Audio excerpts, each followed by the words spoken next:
All right, we are back. What is going on, Pacer Nation? Welcome back to another episode of Bring the Juice Pacers. Hey, the Indiana Pacers are able to defeat the Brooklyn Nets tonight on Saturday by a score of 121 to 100. The Pacers move to 38 and 30 on the season. And obviously, a good win for the Pacers, a much needed win for them, as they are right there, obviously, on the playoff bubble, right there in the standings. And so definitely a much needed win from them, and definitely great to see in Indiana right now at the number 6 seed with that 38 and 30 record. So that puts them a little bit ahead here of a half a game, I guess, ahead of the Philadelphia 76ers, who sit in the 7th seed right now. So definitely great for Indiana.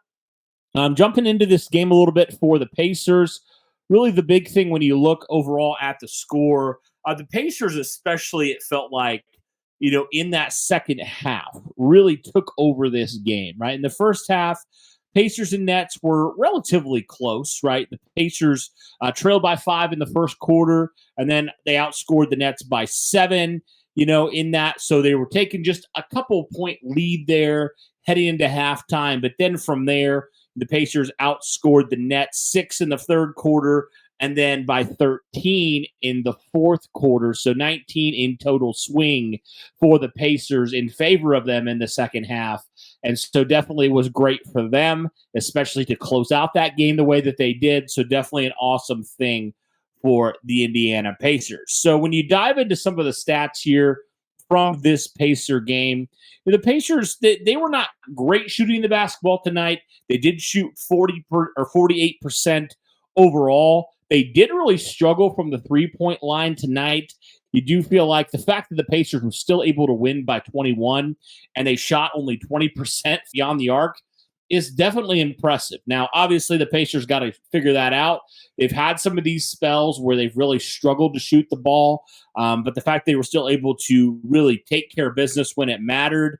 And I think that one of the big differences in this game was the turnovers, right? The Pacers only had 10, whereas the Nets had 20 in this game. So the Pacers were able to take care of the basketball very well and able to, force some inerrant, passes and, get some steals and things like that, and were able to force some turnovers here from the Nets.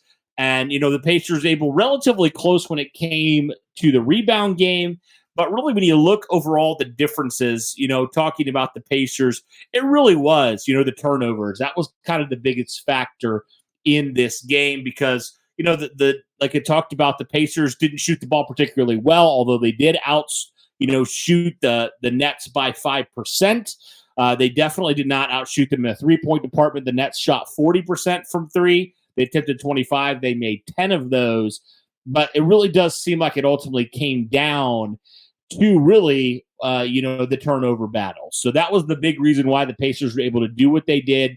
Even on a not so great shooting night, they really were able to take care of business and do a very good job. Now, obviously, when you're in this game, Thomas was the leading scorer for the Nets. He had 22 points, 8 rebounds, 7 of 16 shooting. So a little bit under 50% shooting, only 2 for 6 shooting from beyond the arc.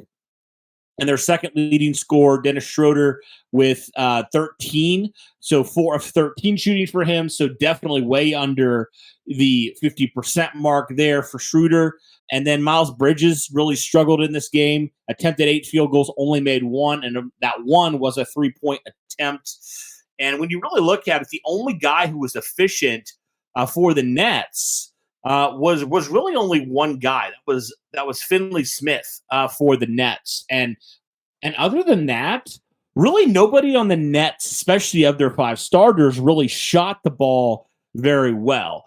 Claxton was pretty decent, 4 of 6 shooting today.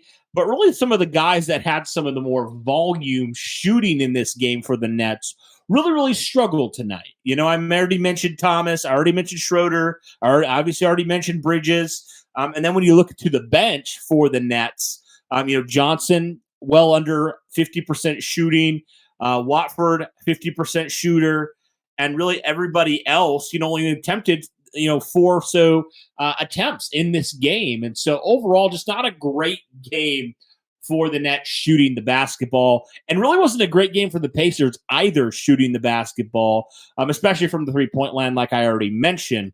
Tyrese Halliburton really struggled tonight. He has just been on this funk, it seems like. He's been in this funk for a while. We talked about it. We touched on it in a video a couple days ago. He's got to get out of this funk, especially with the Pacers hoping to make a playoff push, and you can afford for Halliburton to have some of these off nights against some of these teams like the Brooklyn Nets, because you can still beat them by 21, despite the fact that Tyrese Halliburton, only shot 6 of 18 attempts and only made one of his 9 3-point attempts. So definitely a night to forget for Tyrese Halliburton, especially from the 3-point line. His percentages have not been very good at all, really off the injury. And so that's definitely a big concern. I don't know why the shots really haven't fallen really for Tyrese Halliburton, but it's definitely something he's got to figure out, especially from shooting from beyond the arc. Definitely something he's got to figure out. But then when you go to the game, really a big night for Pascal Siakam, 28 points in this game, 11 rebounds, 4 assists, shot 50%. He only attempted 1 3-point attempt in this game, and he missed that one. But shooting 11 of 22, he definitely was by far the guy who shot and attempted the most shots in this game, and was pretty good for doing so. But I think it's a pretty good, game for Pascal Siakam. Aaron Nesmith, 16 points in this game. He was very efficient, 5 of 8 shooting in this game. Miles Turner, 11 points, 5 of 10 shooting. And then you obviously had, Andrew Nembhard in this game, only 7 points, 3 of 5 shooting. He's never really a big volume shooter, but he's very efficient when he shoots the basketball for the majority of the time. And then obviously off the bench, Ben Shepherd, 11 points, 4-7 shooting. He had a rebound and 2 assists. TJ McConnell, 13 points, 5 rebounds, 1 assist in this game, a hair under 50% for him shooting. And Jalen Smith in this game, 9 points, 5 rebounds, 4 of 8 shooting. Obi Toppin, 6 points, 3 rebounds, 2 assists in this game, 3 of 5 shooting for Obi Toppin. And then Kendall Brown had 2 points, and Isaiah Jackson had 4. They made all of their attempts. And so overall, guys, it really looks like in this game, for the most part, the Pacers were very efficient shooting. Really what took down that percentage was Tyrese Halliburton really struggling in this game. I mean, making 1/3 of your shots, that's just simply not going to do it, around 33-ish%. That's not great night for Tyrese Halliburton at all. Definitely got to shore that up. But really for everybody else, they shot near or over 50% for the most part. And so you think if Tyrese can figure whatever he's got to figure out and get back to being an efficient shooter, how much better could the Pacers have done in this game? You really do wonder that, especially from the 3-point line. But guys, obviously it'll start and end with Tyrese Halliburton. Hopefully he can get back. But on the whole, a big and much-needed win for the Indiana Pacers here in this game. Let me know your guys' thoughts overall in the comments down below. Let me know your thoughts on this Pacers' latest win. But, guys, that'll do it for this one.